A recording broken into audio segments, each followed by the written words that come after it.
এখানে residential facilities কিন্তু খুবই চমৎকার।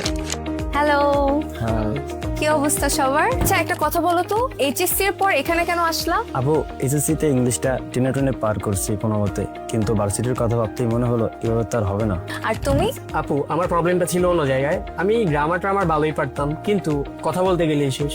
একবার তো এমন হয়েছিল যে আমি কলেজে ভাইবা দিতে গিয়ে পুরাই ব্ল্যাঙ্ক হয়ে গেছিলাম। এইচএসসি পরীক্ষার পর স্টুডেন্টরা একটা লম্বা সময় গ্যাপ পায়, অথচ এই গ্যাপটাই কিন্তু সবচেয়ে বেশি দামি। ভার্সিটি লাইফ হোক, ভাইবা হোক, ভর্তি পরীক্ষা হোক, সবকিছুতেই ইংলিশটা খুবই প্রয়োজন। যারা এই গ্যাপটাকে কাজে লাগায় তারাই সামনের দিকে এগিয়ে যায়। এখন তাহলে কি অবস্থা? এখন আর ইংলিশে কথা বলতে তেমন একটা নার্ভাস ফিল হয় না, আর এটাতে কত বড় শান্তি বলে বুঝাতে পারবো না। তোমরা যদি এবার এইচএসসি পরীক্ষার্থী হয়ে থাকো তাহলে এই গ্যাপটা নষ্ট করো না, আজই মেসেজ দিয়ে জয়েন করে ফেলো বিলিভার্স এর এইচএসসি স্পেশাল ব্যাচে।